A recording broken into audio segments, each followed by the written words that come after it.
সাত দফা দাবি নিয়ে বাফুফেতে ফুটবলাররা। দেশের ক্রীড়াঙ্গনে বইছে অস্থিরতা, বড় ঢেউ লেগেছে ফুটবলেও, যেন একটা টালমাটাল অবস্থা। আসন্ন মৌসুমে প্রিমিয়ার লিগের দল বদলের সময় প্রায় শেষ। ঠিক সেই সময় নানা বিষয় নিয়ে তৈরি হয়েছে জটিলতা। সেসবের সমাধান চেয়ে বাফুফের শরণাপন্ন ফুটবলাররা। বেশ কয়েকটা ক্লাব সরে দাঁড়িয়েছে, অংশ নেবে না আসন্ন প্রিমিয়ার লিগে। দল বদলের সময়ও বেশি নেই।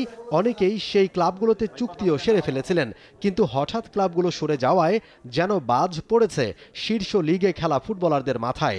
বেশিরভাগ ফুটবলারের আয়ের একমাত্র পথ প্রিমিয়ার লিগ। এখন যেন অনিশ্চয়তায় পড়েছেন তারা। জটিলতা দূর করতে শনিবার দুপুরে বাফুফে ভবনে মানববন্ধন কর্মসূচি পালন করেছেন ফুটবলাররা।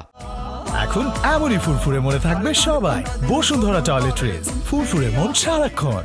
গত রাত্রে কিন্তু আমরা জানতে পারছি যে 22 আগস্ট পর্যন্ত দলবদল ছিল, কিন্তু তার আগ পর্যন্ত কিন্তু 19 আগস্ট ছিল দলবদল। সো এই প্রেক্ষিতে আপনার 16 তারিখে যদি কোনো প্লেয়ারকে না করা দেয়, সেই প্লেয়ারটা কই যাবে?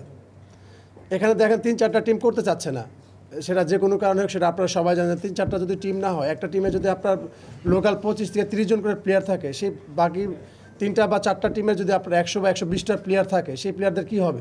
আমাদের পেশায় এটার সাথে আমাদের ফ্যামিলি বা এই ক্লাবের সাথে কিন্তু অনেক যারা স্টাফ কাজ করে তাদের সাথে তাদের ফ্যামিলি জড়িত। তো আমরা আমাদের প্লেয়ারদের তরফ থেকে সর্বোচ্চ সহযোগিতা আমরা ক্লাবদেরকে করব, যেন ক্লাবরা অ্যাটলিস্ট এই লিগে অংশগ্রহণ করবে। ক্লাবগুলোকে রাজি করানোর ব্যাপারে বাফুফের সহযোগিতা চান ফুটবলাররা। অবিলম্বে ফুটবলারদের দলবদল পেছানো নিশ্চিত করা, প্রতিটি দলের অংশগ্রহণ নিশ্চিত করা, দায়সারা লিগ চালানো যাবে না সহ 7 দফা দাবি সম্বলিত চিঠি তারা তুলে দিয়েছেন ফেডারেশনের সাধারণ সম্পাদকের হাতে। প্রয়োজনীয় সহযোগিতা দেওয়ার কথা জানিয়েছেন তিনি। আমরা চাই যে সবগুলো ক্লাব খেলুক। তাদের দাবির প্রেক্ষিতে আমরা প্রফেশনাল লিগ ম্যানেজমেন্ট কমিটির সাথে কথা বলে অতি দ্রুত বসে আমরা জানাবো। প্লাস হচ্ছে তাদের একটা দাবি ছিল যেন স্পন্সরগুলো স্পন্সর করে, এবং তাদের সাথে আমরা কথা বলবো।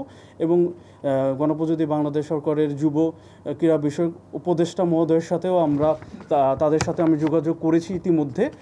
তাদের সাথে আমরা চাচ্ছি যেন একটা আমাদের কালকের মধ্যেই প্লেয়ারদের প্রতিনিধি সহ একটা শিডিউল দেয়, যেন আমরা কথাবার্তা বলতে পারি। এদিকে ব্রাদার্স ইউনিয়ন শোনাচ্ছে আশার গল্প। ইঞ্জিনিয়ার ইশরাক হোসেনকে আহ্বায়ক করে 22 সদস্যের নতুন কমিটি গঠন করেছে তারা। গত কয়েক বছরের ব্যর্থতা কাটিয়ে ওঠার চেষ্টা।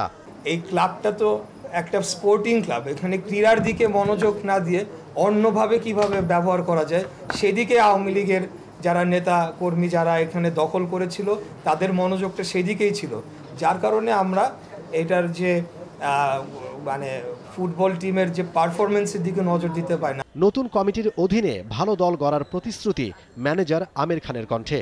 এই যে অল্প সময় যেটুকু আমরা পেয়েছি, আমি ওইভাবে প্লেয়ারদের সাথে কথা বলেছি যারা এই কয়েকদিনের মধ্যেই আমরা আমাদের যে স্ট্রেংথ যেটা আমরা চাই যে ফাইট দেওয়ার জন্য, আমার মনে হয় ইনশাল্লাহ আমরা কামিয়াব হব এবং একটা সুন্দর ফাইটিং টিমই আমরা গঠন করব। গত মৌসুমে রেলিগেশনে পড়েছিল ব্রাদার্স।